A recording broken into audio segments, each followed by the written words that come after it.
Like the minute we get into nature, we get calm. Nature mitigates the nervous system. So now we're in a synthetic box. We get into another synthetic box that rolls to go to another synthetic box to work. Then we get back in it. They go, we don't have the things that used to mitigate against the nervous system. And then we have all of these pressures. And I think 40% of the US population is walking around with this injury. They don't even think they have trauma. And you can see it on a brain scan. And I can tell you exactly anatomically and scientifically what's going on in the body. All right, today we are joined by a new guest who is writing, if you will, in the tradition of Malcolm Gladwell, pop psychology, I guess, to a degree. Jamie Mustard, who has written a book called The Iconist, which I'm enjoying very much. I love the idea of being able to move people, and this could be through persuasion, influence, or even just reading people with body language or interpreting messages. How are you doing today, Jamie? I'm doing pretty good. Thank you for having me. It's great to be here.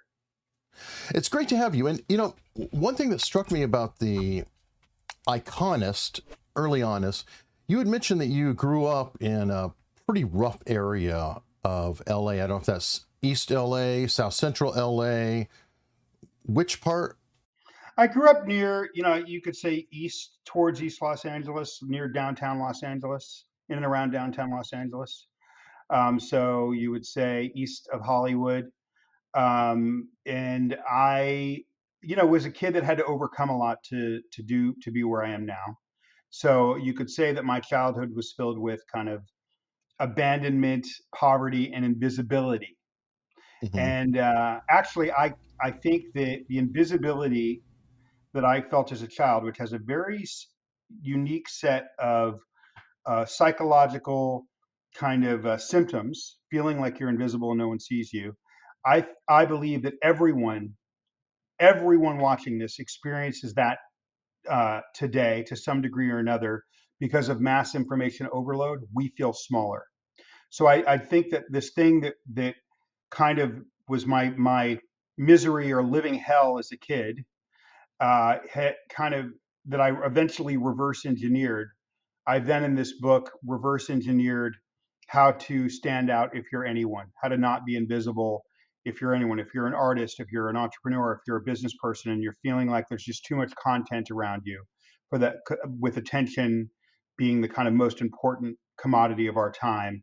Is there a way to lock attention and get the eyeballs on you? I feel like the circumstances of my youth, I think, allowed me to reverse engineer that for everyone. I'm curious about that too. And very quickly, I want to cover, I think this is an important message, not just for branding on the grand scale of, creating some object and selling a lot.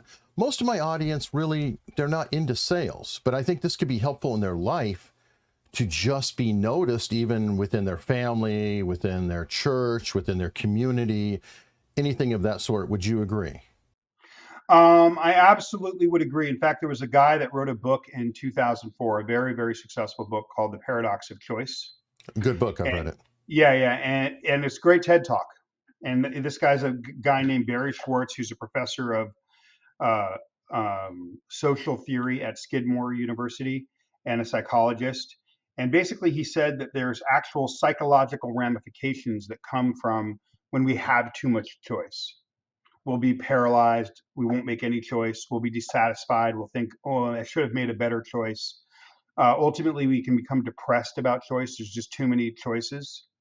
Okay. We can have anxiety about choice. And what I found in my work is that those psychological ramifications for choice overload are the exact same psychological ramifications we all feel when competing with too much content.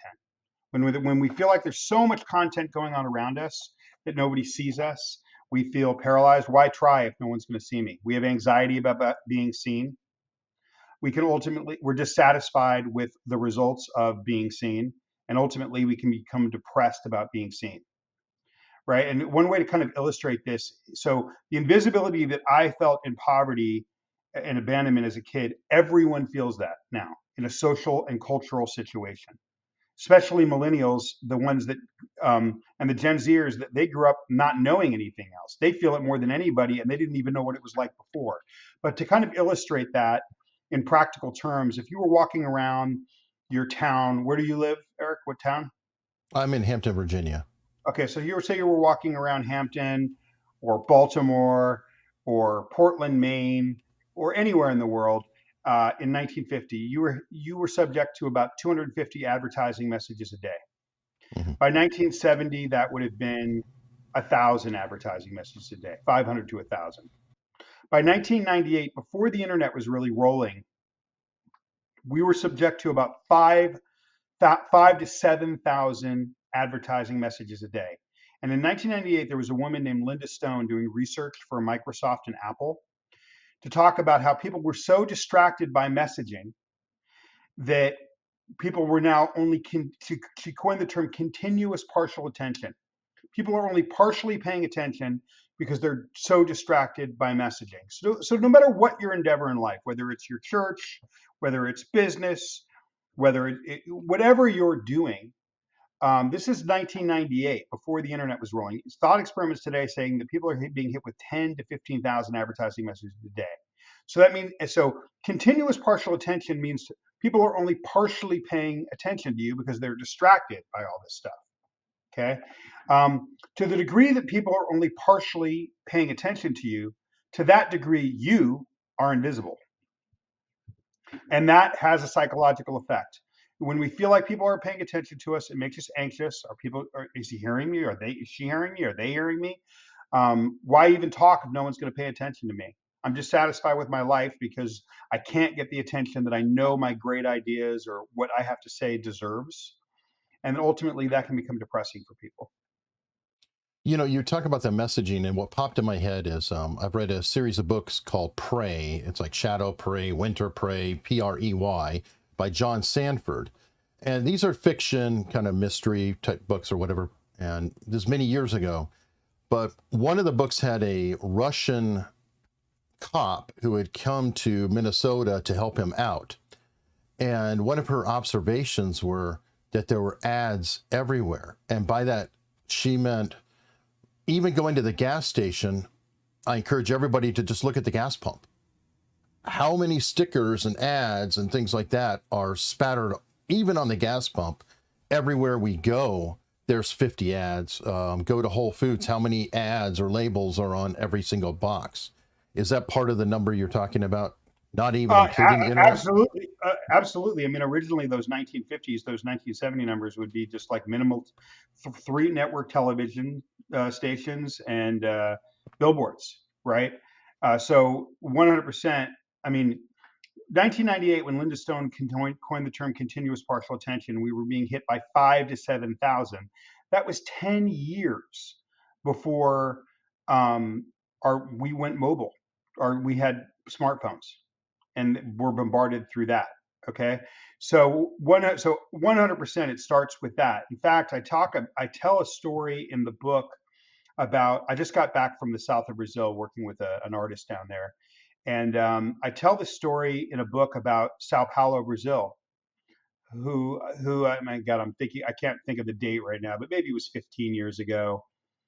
Um, they decided to get rid of all of their public advertising. They banned billboards. The city was covered in billboards. And so the mayor there, Brazil has a history of doing really radical kind of economic policies and kind of social policies. So they decided to ban all public advertising and public billboards in Sao Paulo. And what the people said that did is, it changed the whole way the city kind of interacted, right? Because they're not being like, like resident after resident said, oh, we sat there for coffee for 2 hours longer. I looked at my boss a different way. I looked at my wife a different way. We don't think about how much this stuff is affecting us. And I give an analogy in the book where I say, hey, Eric, say I threw a golf ball at you. What would you do? Mhm. You'd Hopefully catch it. catch it. Yeah, Yeah. hopefully. Yeah. And what if I threw 10,000 golf balls at you? What would you do? Run. Yeah, you'd huddle in the fetal position or run. So what we don't realize is that because we rely on all this instant messaging, so we use it, but we're also, even if unaware, kind of repulsed by it. It's like we're drowning in it, so we're kind of pushing it away. Mhm. And that's the climate. You're communicating to people in a world where they're constantly overwhelmed by something that they don't realize all the time that they're overwhelmed by. They'll have moments. We all have moments where we're going, this is ridiculous. How many things can pop up on Facebook? How many things can pop up on Instagram? How many things can pop up as ads on my phone? And I'm only seeing a fraction of a fraction of a fraction of a fraction of 1% of what's going on. What am I missing? Right? Right. We all feel that, right? But we also feel that people are so distracted they're not really hearing us anymore, and that has all sorts of internal effects on us personally, and then it affects the culture in wild and radical ways, and no one really talks about it. Okay, let's jump back to where we were when you were younger. And as you said, you were in poverty in a bad situation and you managed to reverse engineer. And I believe wound up going to the London School of Economics or some, very prestigious school. What clicked? Was there one particular incident or one particular observation you had to where you said, aha, this is the paradigm? There was, I mean, first the first answer to that is figuring out the problem, I guess. I remember being maybe 9 years old, okay, and I grew up in Mexican and Nicaraguan neighborhoods, and I developed this like deep admiration for kind of Mexican people. They had really strong families. I had a disintegrated family. They were really generous to me in the sense that they didn't have a lot. These were poor neighborhoods, slums, right? But if you stumbled across them in Griffith Park and there was a pinata at a birthday party, they would invite you over as a foreign kid. Come on over, be a part of it, right? Little things like that are huge when you're a kid, right? A pinata is like a spaceship. Heaven. Yeah, heaven. You hit something and candy comes out. Are you kidding me? Um, so, uh, so I observed. I was among Mexican and Nicaraguan people, and I just observed the work ethic, and and I thought, God, these people are working so hard, and they don't have anything. They're not getting ahead. So one thing I observed at a very young age is that if hard work alone were a monitor for success, then Mexican gardeners would be billionaires. So the first thing I realized is there's something more to life than hard work. It's not all there's something more important. What am I missing? So I started thinking about what am I missing? I was an introverted kid. When I did see people in the media or when I had a reprieve from my circumstances and I met successful people, one thing that I found that they had in common was that they were very good at communicating. So I became very interested in the subject of communication. And I became very interested in kind of reverse engineering things. And I mean, in a lot of ways, I kind of see myself as an escape artist, like a Houdini. And I kind of would Houdini myself and level up, and then I would Houdini myself again and level up. And I've done that, my whole life. My new book that I just came out with, I wrote with a prominent scientist. It's about one of the most important medical innovations or science and health innovations in 100 years. And the top neuroscientists and, um, you know, trauma doctors in the world either participated or endorsed me. So I just keep, um, and then even on the Iconist, the amount of people that paid attention to that book, it won awards. It's been published in Korean and Mandarin.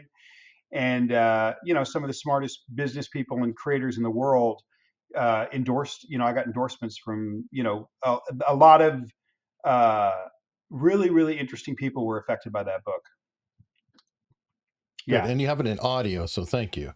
by the Yeah, way. you're welcome. You're welcome. Yeah, I read it in audio. So that was the observation. So I think from a very young age, I felt like as a mixed kid in a brown neighborhood, I would have been about as prominent as a brick. I would have faded away. And I could feel it. So I became obsessed with you know wanting to be my life to matter and wanting to be relevant, which I think is a normal human impulse, right? So I started looking at, well, why do we pay attention to things? People aren't paying attention to me. Why do we pay attention? And one good example of that is, we all struggle with getting the attention we deserve these days. It is the defining business and social challenge of our time. That's what Rich Hmm. Carlgard, the publisher of Forbes, said when he reviewed my book. Okay. He called getting attention the defining business and social challenge of our time. Okay. Or maybe it was Bill Taylor, the founder of Fast Company, but it was one of those two guys said that. I think it was Bill Taylor, the founder of Fast Company. But so the question is, so what I started looking at this, just like being obsessed with why we pay attention. And one thing that's really interesting is if you look at road signs and warning Hmm. labels, this is the precursor to the Iconist. There's billions of them, Sure. but they keep us from drinking poison, becoming radioactive, electrocuting ourselves and crashing into each other. So it's a matter of life and death. We use all the principles that I write in the Iconist. Okay. Um, we, so the question is there something about a road sign or a warning label that grabs attention for a microsecond, no matter what's going on in the world, no matter how many of them there are, is there something about the anatomy of that can be taken and deployed for anything when it comes to getting attention?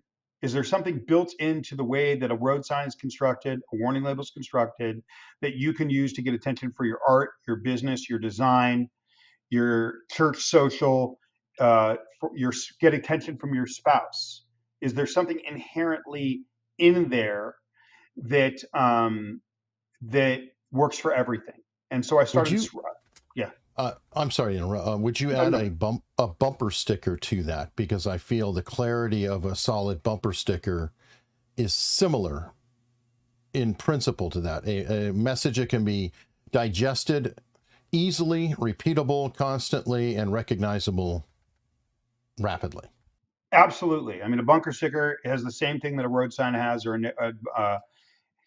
a warning label has. It's you can understand it instantly, and there's negative space around it. There's nothing competing with it. You would find that if somebody had 500 bumper stickers, like the bumper sticker True. people, you don't want to read any of them. But if somebody has a one single bumper sticker and they're in front of you, it'll lock your attention for that split second. And that thing that locks attention for your split second, you can take what that is and apply it to anything that you do. Okay. So, what would be an example in your life, like as you were discovering this, how did you apply it? Because it's one thing to recognize, hey, these people all have this in common. What did you do to yourself or for yourself to take action upon your discovery?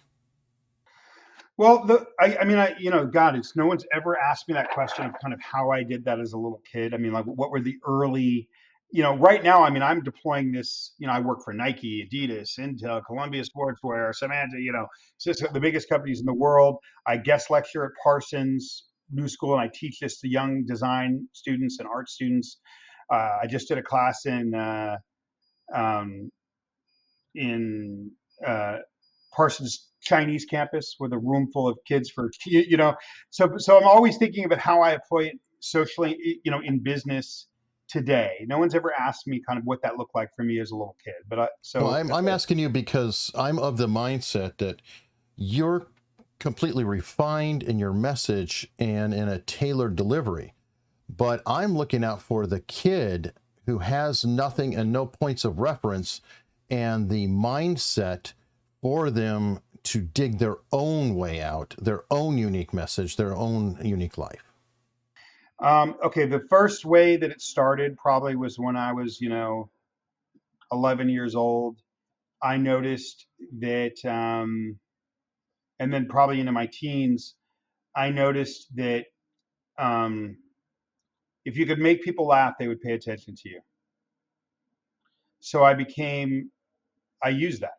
I became, it was like Tears of a Clown, you know, The Great Pretender.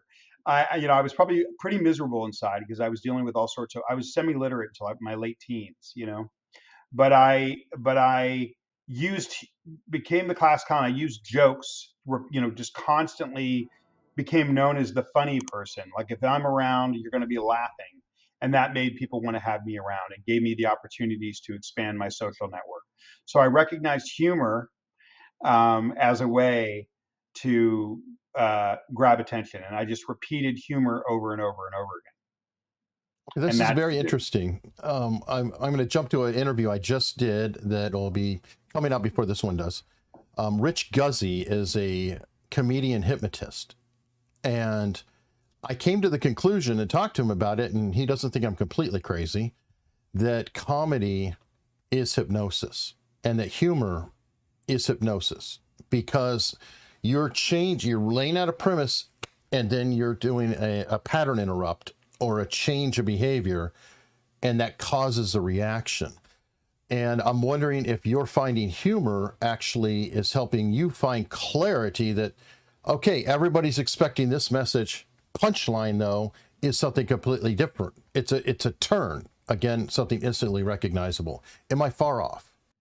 I don't think you're that far off. I mean, I think hypnosis can have a nefarious turn, connotation to it, in the sense that, if we go do hypnosis and we're paying someone to help us stop smoking, that's we kind of accept hypnosis. But the idea that somebody is hypnotizing us without telling us, I think has a very nefarious, thought behind it. But I do think the principles are the same.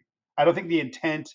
I'm not trying to No, hypnotize people, no. but basically, yeah. I mean, surprise. If you think about it like truth, truth, truth, truth, or like laying out a fathom and then surprising someone, laying out a like your hypnosis basically is giving someone a set of things that they can agree with, Mhm. okay, and then uh, giving them something that's not true and getting them to agree with it. And because you've gotten them into a series of yeses, then they'll agree with this thing that's not true, and they'll believe that a cup of coffee is an alligator.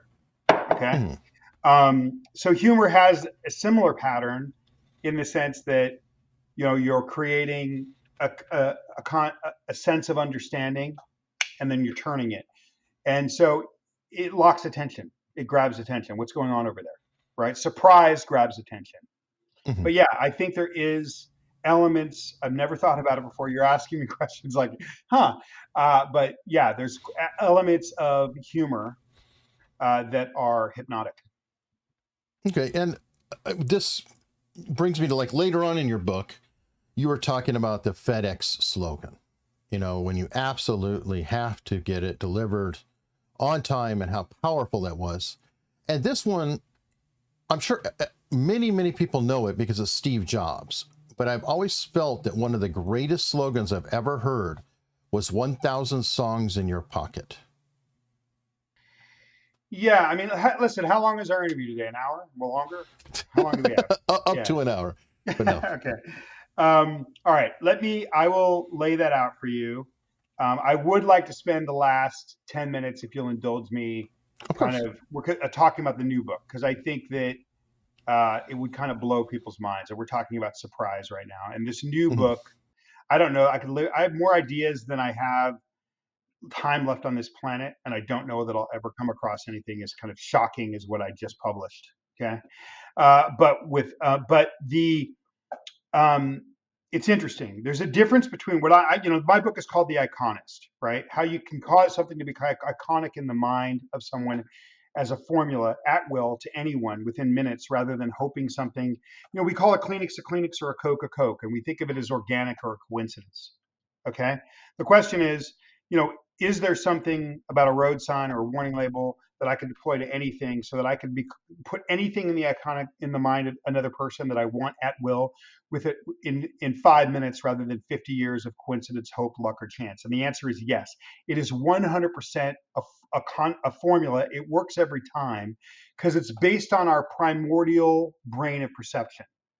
If you understand how human beings take in information, you can augment your message 3 inches to the right or left, and they will lock on you, and you can make anything iconic. You can get attention from anyone at will, and you can get them to remember anything you want, and you can do it in a matter of minutes with certainty.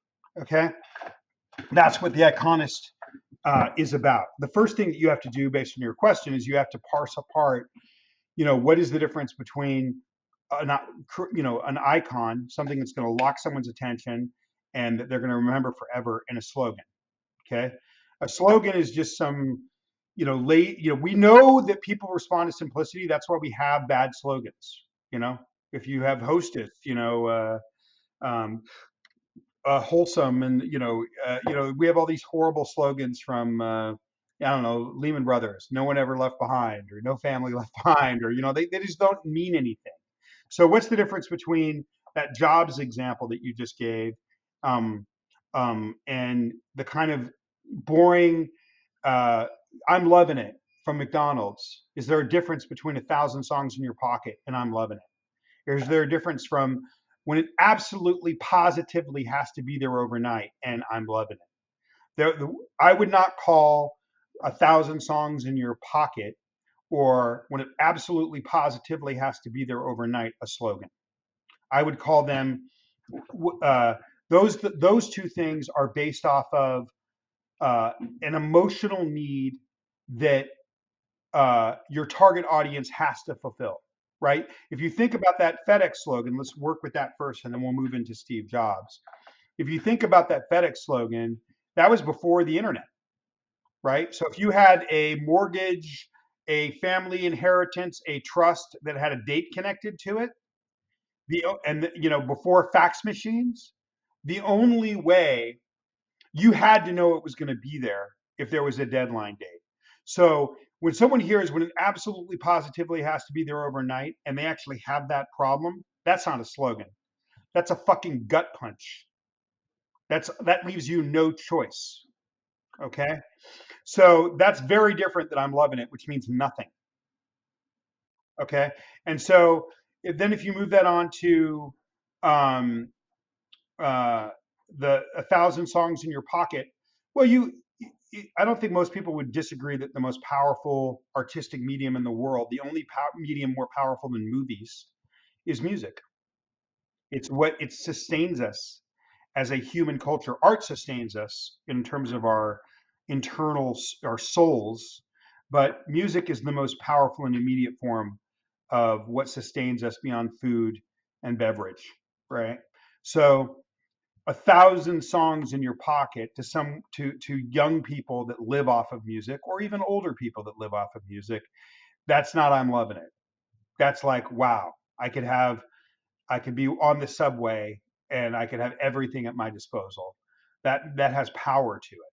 So when you take something that has power, and what most people do when they put out a message is they try to find something simple like I'm loving, or wholesome hostess, which means nothing or is a lie, and they kind of go all over the place with different slogans. You pick one thing and you say it 5,000 times, and you will make it an icon in someone's mind. I walk through how to do this with anything.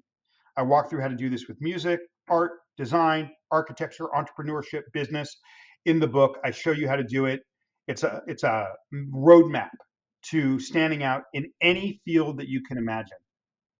I break down how the law works from field to field, and even in social change. And you could ask me to tell a story on that. But if you find something that is a gut punch, 1,000 songs in your pocket, and you repeat it 5 million times, you force it to become iconic in the person's mind. If you don't change it, and it has emotional power connected to it, right? If you look at, say, George Orwell in 1984, there's all these techniques of grabbing attention. You could call them hypnosis. You could call them grabbing attention, of like, where they just repeat on these video screens over and over. We are at war with Eurasia. We are not. We hate Eurasia. We have always been at war with Eurasia. Eurasia is our enemy. And then the next day, we are at peace with Eurasia. Eurasia is our friend. We have always been at peace with Eurasia, right? And they just repeat it Propaganda. over. Yeah, propaganda. We think of that as something that's horrible or nefarious or manipulative. It's actually inherently not. It just is how human beings prefer to take in all information. Simple repetition is how we teach children.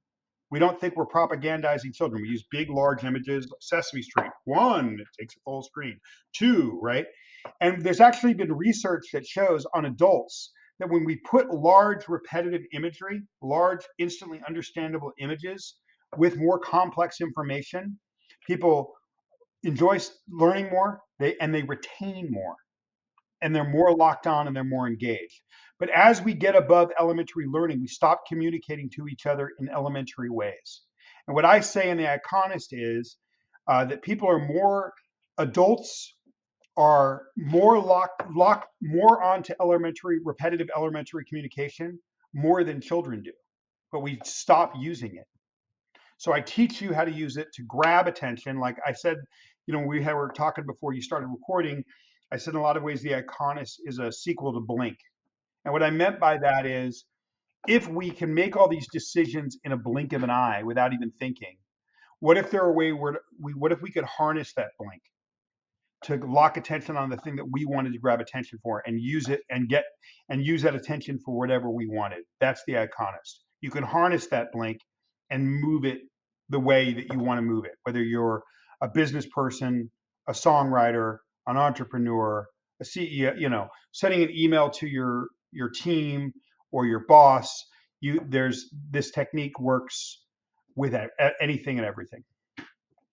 Okay, so now let's pivot, because I have a feeling that your new book, I don't know much about it, but I've got the impression it dealt with PTSD and things like that. But I have a feeling the Iconist might roll into it more than we think. Can we explore that? Yeah. I mean, well, listen. Here's what's interesting. Okay, here's what the book is about. There's no such thing as PTSD, and one of the reasons I kind of reached out to you and we started talking is because I thought you were an interesting guy. You seem to be interested in culture and social patterns in culture, but you also had a deep interest in psychology. And my last two books are one's a social culture pattern book, a la Malcolm Gladwell, and then the new one is a neuropsychology book. And I thought, oh, this guy's interesting. I should talk to him. But yeah, the new book basically what we know now, and this is proved. We can see this on brain scans. Is that there's no such thing as PTSD. There's a such thing as post-traumatic stress, but it's a physical. We now know that trauma is a biological injury to the body. Okay, and it can now be completely reset, and we can reset the nervous system. The guy that invented this, who's the co-author of my new book, The Invisible Machine, he figured this out in 2006 was probably the first time he published on it. Obama endorsed it back in 2008. The military is doing about 20 to 30,000 of these resets a year. And now a multi-billion-dollar private equity firm is opening up clinics to deliver this all over the world. So this thing of the nervous system, which lies to the brain, being stuck in fight or flight, it's literally a broken leg, literally, or it's akin to a broken leg you can't see. You can mitigate against it with psilocybin or there's things you can, or EMDR or psychotherapy. These things will help it, but you literally have a biological injury that's akin to a broken leg, and unless you reset the leg, you will always have that biological injury. And so I became fascinated. I met some doctors. I became fascinated that this was existing in the world. The military had studied it, that people were finding it, but nobody knows about it. And I thought that was incredible. The greatest scientific breakthrough since the discovery of penicillin in 1928, and maybe the greatest human innovation since the moon landing, and nobody knows about it. Why? So I became friends with the scientists that invented it, and I we wrote a book explaining this innovation that will transform the world. I truly believe that, because so much of what we see that we don't understand in our culture, society, among people, you have loved ones of ours that act in really, really funny ways, yet they don't necessarily have any obvious signs of trauma in their childhood.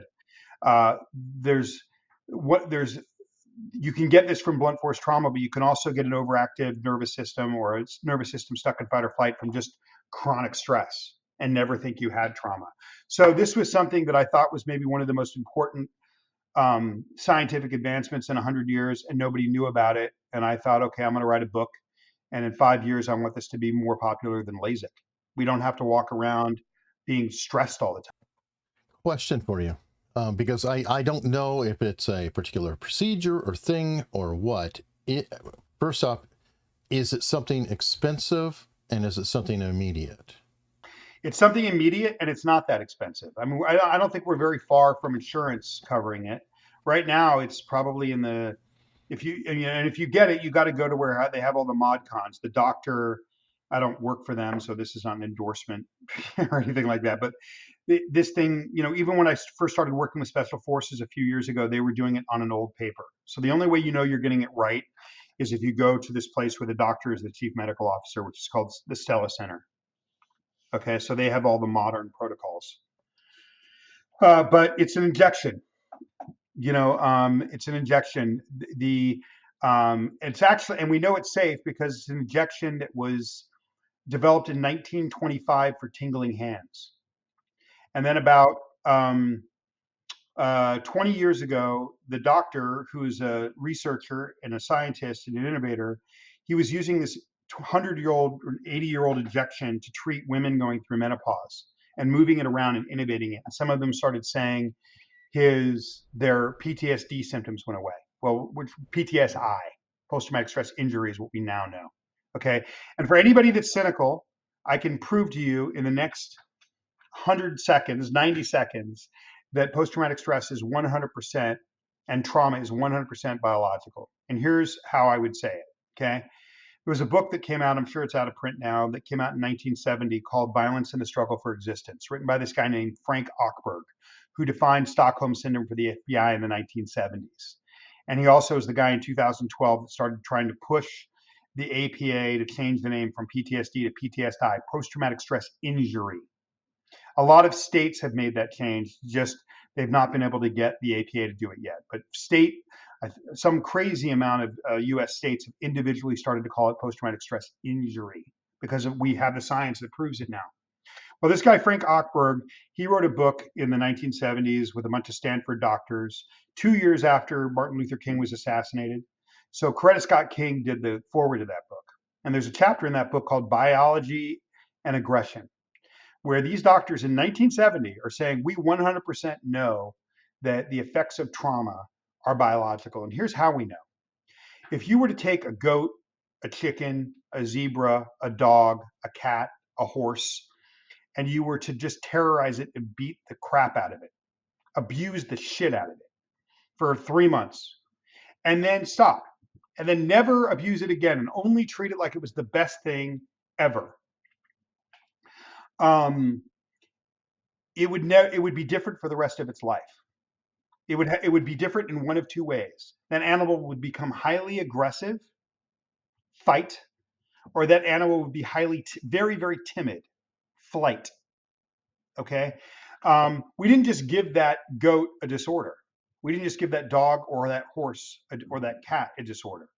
We changed. So doctors have known for well over 50 years that when somebody gets traumatized, their biology changes. But it wasn't until maybe 2007, that Frank Ochberg, who wrote that book in 1970, and my co-author, Dr. Eugene Lipov, met. So Lipov figured out what that mechanism is, what's going on in the body. What happens is when you go through chronic stress, what they call prolonged allostatic load, or you see blunt force trauma in front of you, your buddy's head gets blown off. The second largest cohort that gets this after the military is sexual assault victims, then first responders. Your amygdala sends a signal to this gangle of nerves on your neck right here. You have a gangle of nerves that runs from your amygdala all the way down your body called the stellate ganglion. The most important part of it runs from your amygdala to your chest. Your sympathetic nervous system lives right here in your neck. So when you go through a near-death experience where you slip or you almost crash your car and that thing jerks you into action, that kind of you react before you can even think, that saves your life, that comes from right here. Okay. Um, if normally if you get elevated, then you get out of that situation. You didn't crash your car. 5 hours later, the next day you come back down to baseline. Well, if that elevation is too high, if it's like war, your buddy gets blown up in front of you, sexual assault, it changes your biology. That system in your neck, your sympathetic nervous system, it gets stuck it gets stuck in fight or flight Could, anatomically. could it also be a chronic thing, like either too high or too frequent to get it stuck? What do you mean? Oh Or, yeah, yeah. I think I know what you're saying. So when I first discovered, I got invited to speak to special forces a few years ago to teach them about communication. I got to speak, mhm. and I did a lecture at JFK Auditorium for Special Forces because they do unconventional warfare, so they're really interested in my techniques. I also did separate training for psyops to help them create better counter propaganda against the Russians and the Chinese. For a kid that grew up in a slum, uh, thrown away, I have a crazy life. Okay. And so I'm over at Fort Bragg, and they know I'm kind of interested in post traumatic stress because I met these doctors and they told me about this thing. I'm getting to your point, Eric. They told me about this thing called operator syndrome. And did this post traumatic stress meeting, and this guy calls me over and that runs the health initiative task force at Fort Bragg, this guy named Jeff Dardia. And he said, "Have you ever heard of operator syndrome?" And I said, "No, what's that?" And he said, "That's what happens when someone is over in Afghanistan or um, or Iraq for 2 to 3 years. They're away from their family. They're never in a firefight, but they feel the stress of an IED at every moment, right? Anything could happen. So they're under this, what they call this deep chronic stress that they call allostatic load. Well, there's 8 or 9 symptoms that this person will get that they call operator syndrome from being an operator, a special forces operator overseas. He shows me those symptoms. I don't see the military. I saw the neighborhood where I grew up. I saw Mexican people. I saw Nicaraguan people. I saw poverty. I saw my life. So I got this idea in my head of, oh my God, could it be that the people that grow up under chronic stress, and you can get this from you could be wealthy and have a father that doesn't hug you and treats you like you're a bad person. As a 5-year-old, that would be just as bad as being in Afghanistan for the body. Okay. And once it's anatomical. It doesn't think. It's going to interpret the world how you interpret the world. So you can get this in all sorts of ways that we don't associate with trauma. But your anatomy is permanently changed when that happens. So I got this idea in my head, like, oh my God, say you're 20 years old and you grew up in poverty, so you have this injury, and then you commit an old impulse crime and you're in jail for murder for the rest of your life.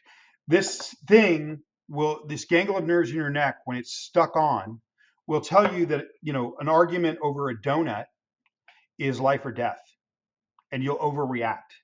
So I went into a jail in Virginia, okay, in a massive jail in Virginia, and I interviewed murderers to find out if they would have the exact 8 or 9 symptoms as someone coming back from Afghanistan. So yes, I do believe that the largest way that people get this is from chronic pressure and stress load. Um, I'm working with the military, and I'm curious. I was never interested in criminal justice before I kind of found out about this when I was at Fort Bragg a little over 2.5 years ago, or around 2.5 years ago. But that's 2% of the population, 3% of the population. I think 40 to 50% of the US and global population have this, and most of them don't associate themselves with having trauma. They know their husband or their wife acts a certain way, but they didn't have trauma in their life. So what's the problem? Okay. So uh, I not only do I agree with you that it's the frequency is what creates this. I think that's the majority of people have it. We are not physiologically designed to live in the world that we live in, and it creates a lot of problems. Like we're not. It was only 300, 400 years ago that none of us were living in these synthetic environments. We had 50,000 years of human evolution, where you notice how, like, the minute we get into nature, we get calm. Nature mitigates the nervous system. So now we're in a synthetic box. We get into another synthetic box that rolls to go to another synthetic box to work. Then we get back in it. They go, we don't have the things that used to mitigate against the nervous system. And then we have all of these pressures. And I think 40% of the US population is walking around with this injury. They don't even think they have trauma. And you can see it on a brain scan. And I can tell you exactly anatomically and scientifically what's going on in the body. So in a lot of ways, if you take a book and you can parse this out and you explain it, and a book repeats itself with tens of thousands, if not millions of copies across the world, it's the message of the Iconist. It's taking a singular thing and repeating it everywhere to make it known within the culture and society. People don't have to suffer anymore. Awesome. So it does tie in, like I said. It does. It does. So what's fascinating about it is what's happening is, if you carry chronic stress for too long, or you have a blunt force trauma that's too overwhelming, what happens in the body is you get two secretions. One is you get norepinephrine. People with post-traumatic stress have 20% more norepinephrine in their brains, which is associated with anxiety. The other thing that happens is you get a secretion of a thing called nerve growth factor. And nerve growth factor causes sprouting of these nerves. Where you had 4 nerves, you now have 8, or now you have 16. So when you have more nerve growth in the stellate ganglion, which is talking to the amygdala, the signal then reverses, telling your brain 24 hours a day, 7 days a week, 365 days a year that your life is in danger. That's great if you're in a tiger-infested jungle. That will keep you alive. But when you're sitting on your couch eating bonbons, watching Netflix, it's horrible because you feel bad and anxious and you don't know why. And this explains why. And you can yoga it, you can EMDR it, you can psychotherapy it, and all of these things work really, really well, but it's going to come right back. Now this doctor invented a way to reset it. And basically he does an injection at the C3 and the C4 vertebrae using an ultrasound, and he basically turns off the nervous system. And it turns off 10 minutes later at baseline, pre-trauma state. The military is doing 20,000, 30,000 of these a year. It's been on CBS This Morning, Wired, major papers, 60 Minutes. This has been out there. It's been on, Dakota Meyer talked about it on Joe Rogan. But whenever you see it in the news, it's always associated with the extreme. Like a Navy SEAL, Special Forces, Delta Force. And so people think, oh, well, that's for them over there. I'm trying to bring the invisible machine, the startling truth about trauma and the scientific breakthrough that can transform your life, brings it into the living room. A yoga teacher, a kindergarten teacher, a plumber, a CEO, a housewife, a house husband. It brings it into the living room for the majority of people that are dealing with this, do not associate themselves with trauma, yet have all the symptoms. And they're all biological. And they're all what you would be like. Say you were in a jungle 2,000 years ago, and a tiger came out of nowhere and was about to eat you. Okay, you would have about 8 or 9 physiological reactions that would keep you alive. Okay, you're designed to live in that state for about 90 seconds. Okay, but if your nervous system gets stuck in that state, it's just unbearable for most people. So if you were running from a tiger, the symptoms would be anxiety, hair trigger reactivity, hypervigilance, hyperarousal, mild paranoia, sense of doom, always waiting for the other shoe to drop. In the military, where people are trained to protect, the ultimate form of flight is suicide. They can't live with the anxiety of their nervous system being stuck on. And in the neighborhoods where I grew up, where violence is more acceptable, it's violent behavior or homicide. So you have a cop who's under chronic allostatic load because they can't, that every day could be their last day. So they have this biological injury. And then you have a kid that grows up in poverty, right? And he or she's got it because they grew up with this chronic stress. So they have a change in their anatomy, and they're going to have an interaction that's an innocuous interaction. Well, this gangle of nerves in their neck is telling their brain that this simple thing that's innocuous, banal interaction is life or death. And that's where you get these tragedies. It's biological. And so all this guy does is he turns off the nervous system. Adult, it seems to switch over. It's always on the left side before puberty, and then it switches over at puberty to the right side. So adult trauma is the right side, and childhood trauma is the left side. You can only do one side per day. It's a dual injection, the C3 and C6 40. We're using an ultrasound, using the same $2 amount of anesthesia that goes into an epidural. Turns off the nervous system. It turns back on 10 minutes later, pre-trauma state, like nothing ever happened. Is this repeatable? And I ask because, like you mentioned, the cops, okay? Let's say you have a cop, they're going through the stress, they go see the doc, they get reset. Well, sorry, in 2 weeks, they're back under the same exact conditions that could build it up again. 100%.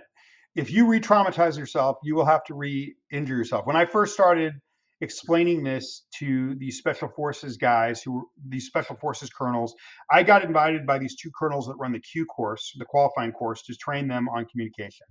And then I ended up spending a week and teaching their recruiters and psyops, and which I was very kind of, I didn't really want to do it in the beginning. I didn't really want to have anything to do with the military, because I grew up poor. I'm not, I was not a fan of American foreign policy. I went to school in London. I was very nervous. These guys kind of convinced me that special forces were not macho. It was like they build most mosques. Military grew up poor, by the way. Just I know. I know. Enlisted. And then the only time they'd ever had someone before me was 2 years, 5 years before I went out there in 2021. They had Simon Sinek in 2016, I think. So I was like, oh, that's good company to be in, so I ended up going. But one of the things that one of the colonels said to me early on, or one of their friends said, if the military figures out this, really understands this mechanism, they're going to abuse it. And I said, what do you mean? And he said, they'll use it to just turn people around in the field. And I was like, they'll never do that. Come on, nobody's that disgusting. And they were like, no, they will. 5-6 months later, I spent a lot of time at Fort Bragg the last couple of years in North Carolina. I was there 5-6 months later, and the guy told me that he had a buddy at Delta Force, and Delta Force was already doing it. They get people back from a deployment, and they treat them, and they send them right back out again. That to me is an abuse. So yes, you would, if you re-traumatize yourself, 100%, you have to do it again. Okay, well, and that's a consideration. Now, I asked you very early on in this discussion when I said, is it immediate and is it expensive? And the reason why is you were saying you wondered why everybody wasn't doing it. I think that right there explains something. How much therapy could this eliminate in somebody's life? As an example.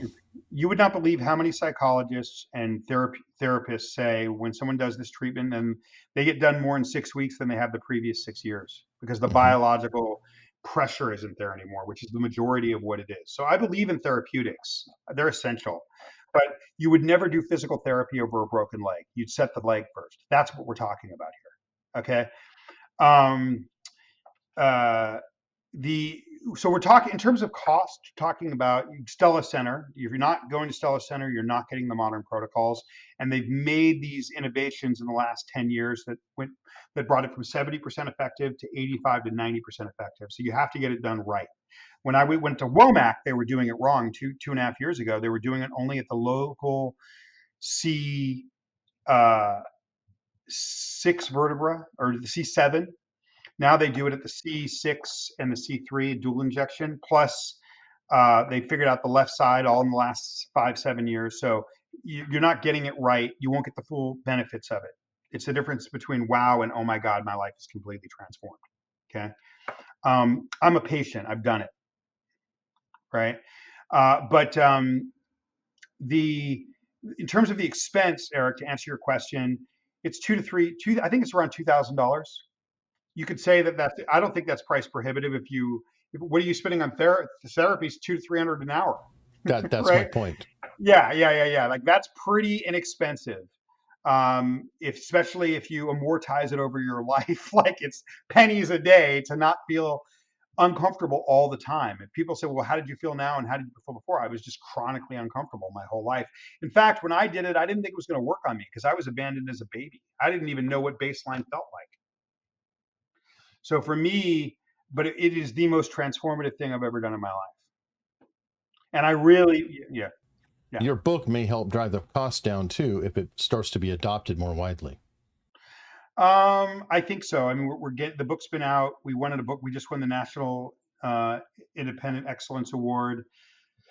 Some of the top neuroscientists in the world have endorsed the book, from Gabor Mate to Daniel Amen to Stephen Porges. The guy that invented or codified operator syndrome for them. I mean, the book is getting a lot of attention, and so. But the main thing that I wrote it is I just want people to understand that what's going on inside their own body and the body of their loved one. Even if they never did the treatment, if all they got from the book was to understand that what's going on with me or the person I love is biological, that's going to completely transform the way they treat that loved one or treat themselves. Just from understanding that, even before the treatment, because you would never ask somebody to snap out of a broken leg or be pissed off because somebody was hobbling because of a broken leg. But when someone acts crazy, we get really frustrated. Like, just come on, dude, just stop. But you never say that to somebody with a broken leg. So just knowing, like, for me, one of the ways it's transformed me is because now that I understand that most, all the science is in on this stuff. We're starting to know that most mental wellness uh, is really brain health and the nervous system damage. When you start to understand it at that, it completely changes the way that you see people. You start seeing people with a lot more compassion and a lot more understanding than you would if you, yeah. So to me, it's taking this thing.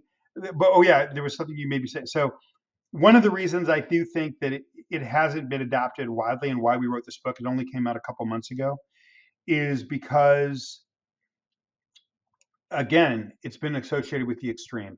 And I'm trying to put it in the living room. Like, your mother needled you growing up, and those symptoms that I just read, anxiety, hair trigger, reactivity, hypervigilance, hyperarousal, mild paranoia, sense of doom, if those resonate with you, but you never experienced trauma, you can get it from not getting hugged, right? So everybody, gets it for different reasons. And so I do believe in our modern culture that probably 40% of the US and global population have this, and now you can fix it in 2 days.